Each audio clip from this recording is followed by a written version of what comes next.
WWE are planning a major return for Cody Rhodes. We've got the real reason behind an NXT Stars release and scrapped plans for Forbidden Door 2, so stay tuned. So Cody Rhodes is out injured at the moment following that insane Hell in a Cell match. He's had his surgery. That's successful. He's already been spotted back training people at the Nightmare Factory and everything. So that's awesome. What a trooper. What a man. What a man. I mean, as if doing the match wasn't enough. He's already back out there. Just, what were he was showing his students? Mr. Perfect, I saw on the screen. Was it Perfect and Brett? Yeah, really cool. Anyway, some notes regarding Cody's return to WWE, which is obviously a little way off, but in the Observer, it is written they heavily put over Cody Rhodes on last week's SmackDown, and Michael Cole saying he could be out of action for up to 9 months. Most expect it to be less, including Cody Rhodes himself, and the idea of a big Rumble return is a selling point to that show. WWE actually filmed his surgery, so the footage will be used in future promotional package. There is at least talk right now of giving him the Triple H 2001-2002 treatment, where his return is built up to be a huge deal, and he fully deserves it. It's one of the most astounding, in some ways uncomfortable, less so knowing what we know now about the medical side of it, and the fact that he couldn't have done any more damage, which is insane to even think about. But if there's one person who deserves a grand return, and actually, I'm going to argue here, not a surprise return. It's Cody Rhodes. If Cody is announced as a participant in the Rumble match and then should go on to win it, I think that's awesome. And advertising Cody's return is good business because it will sell heaps and heaps of pay-per-view buys. Me too. Obviously, it's unfortunate about this whole injury that Cody has, but I mean, this is going to factor in so much to the whole build around him finally, like overcoming the odds and everything, isn't it? To him finally, from what we think, winning the Undisputed Universal Championship. And I think what a story to have, especially, tied with Dusty and everything as well. Like what a huge thing to have, this whole arc of, I had this injury, I endured Hell in a Cell, I made it back within, obviously the report's saying 9 months, but it's expected to be 6 months. Him maybe even being like, I came back before maybe I should have, kind of thing, you know what I mean? And then, all of this culminating in a triumphant moment for him. I'll tell you how this is going to play out, right? Yeah, I'm ready. You can clip this now because this is how it's going to happen. Exactly. Unless Dwayne gets in the way. But this is how it's going to happen. Cody's going to come back at the Rumble. Yeah. He's going to eliminate Seth Rollins from that match. He's going to go on to he's going to win the Rumble. He's going to go on to challenge Roman Reigns at WrestleMania. He's going to beat Roman. And then Seth is going to cash in his Money in the Bank, which he's going to win in 2 weeks' time on Cody Rhodes and leave as champion. And the briefcase is going to have polka dots on it. That's how I think it is. Although Seth could do the triple threat thing as well, because he's done it before at WrestleMania. So that's an option.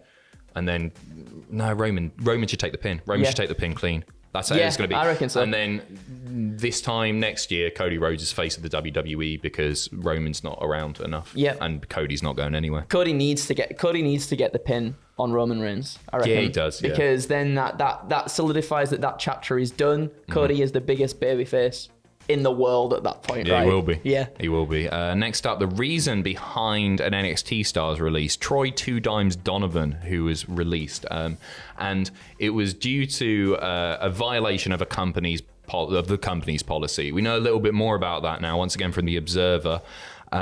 So he was fired for failing a drug test, as it turns out. He had worked the first night of the NXT tour in Tampa and was told the next day before the Largo show, John Laurinaitis telling him that if everything's clear, he should apply for a job to return in about a year. So he will be back, no doubt. Like he's pretty decent. As far as like other people on his level, I would say he's a little bit above them. Like he's got talent. Yeah, definitely.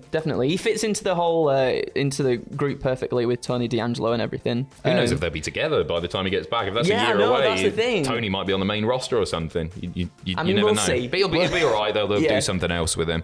And fair play to the guy because he just held his hands up and acknowledged it. Said I ballsed up basically on Twitter. And so go away, do some indie wrestling. Agreed. Speaking of indie wrestling, Ric Flair's last match is approaching pretty soon. I could not include this story. Yeah. Because it's so bonkers. I like the title of this one here. The title of this, I will read this verbatim. Ric Flair accuses WWE of holding back Charlotte Flair. There are other names mentioned, but this is from the Two Man Power Trip podcast. And Ric Flair says, the talent's great, make no mistake. There's some great wrestlers. Talking about WWE's roster here. Orton, my daughter, Sasha Banks. She's not there. Don't read the dirt sheets. Styles, there's a list of great, probably 10 between the two companies. But the events sell themselves now as much as the wrestlers do. I do think they turn them loose enough. I know that they want to make sure they get the right advertisers. Everybody has to be happy. It's a whole different world, but I still love it. I just feel like the guys that are really great, like Randy and my daughter, are held back because WWE don't want them to get that far. They don't want anybody to become The Rock again that's just going to walk off. They don't want somebody like Steve that could say, I don't want to do it. Back in the day, Hulk could say yes or no. No, very often. Yeah. He had that kind of power. I don't know if that's healthy, but Vince won't let that happen again. He's actually got a point here. Yeah. He's actually got a point. I don't think Charlotte's really being held back because... and maybe even the same with some of the other names. Like Styles is amazing, but he's not The Rock or Austin. No. He's a different... Like in the ring, he's one of the best ever. Could he be The Rock or Austin? Probably not. And Roman Reigns is a big enough deal that he's been able to go, I want to do less dates. Yeah. And they've accommodated that. But he does have a point that, you don't want somebody being so massive that they can just walk away and damage the company. You can't build around one person, which is the big problem that we've seen with Roman Reigns, isn't it? That he's gone away, and WWE programming has been adversely affected because of this. And then with all the injuries and everything else going on, they've lost a lot of bodies there, and you do need to. You can't put all your eggs in one basket, right? No, exactly. And I do think they are trying to build other stars and stuff as well. But again, not to the sort of level of the Rocks and the Hogans and the Stone Cold Steve Austins and stuff. Like, we've got Cody, but obviously, Cody was kind of a star before he joined WWE again, just from all the stuff that he was doing on the indies and then AEW and whatnot. So that's not necessarily a WWE grown star there. No, they've elevated him, but he was already pretty high up. Yeah, exactly. So, I mean, Rick's got a point. I think Rick does have a point. To once again, I guess, contradict it, WWE do want the wrestlers going off and doing other things like movies, right? Because it brings them mainstream press coverage and it gets more eyes on their product as a result. And that has benefits. And that has drawbacks for the company, doesn't it? Yeah. Because if you introduce somebody to Hollywood and, they can go and make more money with less risk to them as a person and their body, then why wouldn't you do that? Why would you want to be taking back bumps when you could be shooting fake guns? That's true. I mean, that's it. What are they shooting? Zappers? The little Star Wars? zappers, I assume she had a Nerf guns. lightsaber. Why would you? Why are they shooting lightsabers? They're not shooting lightsabers, No, are they? lightsaber. I changed my blasters. Sasha Banks has a blaster. Next up, once again from the Observer, an AEW champion set to compete in Japan. There's been discussions regarding Thunder Rosa going over as AEW champion to Tokyo Joshi Pro. That's cool. That is cool. I like. I think it's a good idea, and I think it's a good thing to do business wise to showcase your brand and showcase your champions on different companies and stuff.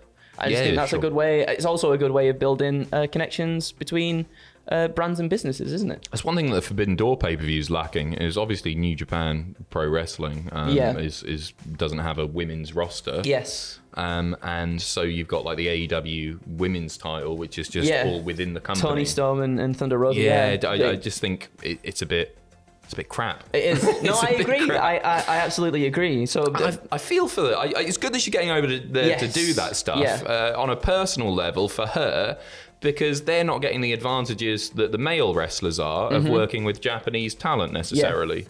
So I think it's cool that, they're able to do that.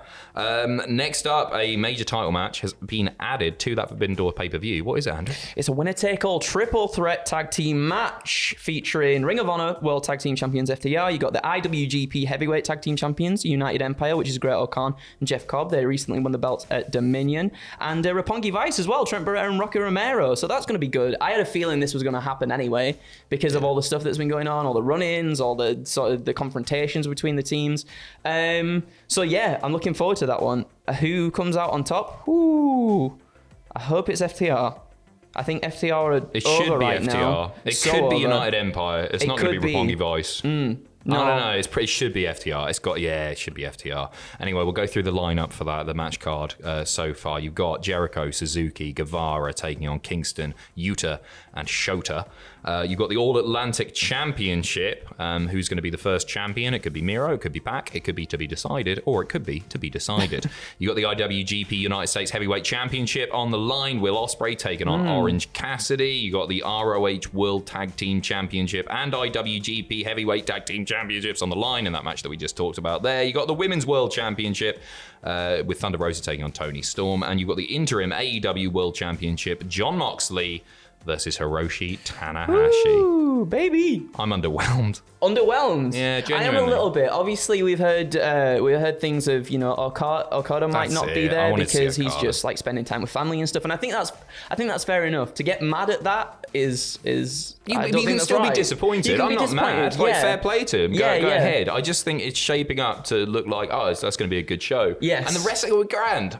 It's just missing a few of the big ones, isn't it? It is. That's the thing. And hey, maybe they'll do it annually and they can get to this stuff at a later date. Yeah. And again, I'm not like a massive Japanese wrestling fan or anything. I'm not a Japanese wrestling fan at all. I watch Wrestle Kingdom every year and I catch bits here and there. But there were some of the names, the names that I find most interesting and fun to watch aren't there. And that's just a shame. Yeah, and I guess that's the thing you would have thought they would have had in terms of, the ones that you do know are the draws, right? Even for the casual, your Okadas, your Tanahashis, who obviously is there and whatnot. And yeah, you would have thought that would have been sort of pushed. Yeah, you'd hope so. The card. But we'll see. We've still got another week of build to go before the pay-per-view next week. Yeah, I guess so. So we'll see. Anything can get added. We've still got to see what happens with the IWGP Championship stuff too, because we know Jay White's got it. We'll see who he's going up against, and yeah.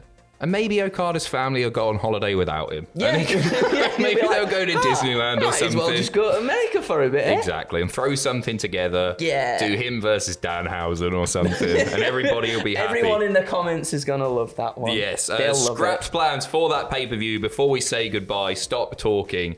Andrade said that he was supposed to face Will Ospreay at Forbidden Door, which actually sort of makes a bit of sense because I don't think many of us saw Orange Cassidy being in that match, and that's one that I'm a bit underwhelmed by. I like Orange Cassidy and everything, but Will Ospreay, I wanted to see him with somebody else. Yeah. Anyway, the match was changed for political reasons. This is all to do with where Andrade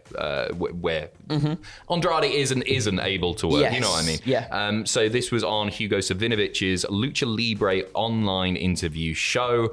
He said that he was set to fly to Japan to shoot the angle for the match with Ospreay, but plans changed as a result of the complicated political situation involving New Japan's working relationship with CMLL, because Andrade works for AAA. He's essentially blacklisted from Forbidden Door. It's forbidden for him. It is he forbidden. Can't get through. Yeah, that's sad because Andrade deserves so much more in AEW, and this could have been something. This could have been that something. Yeah, it could have been cool. That he's been lacking for a long time. Bless him, and not through any fault of his own either.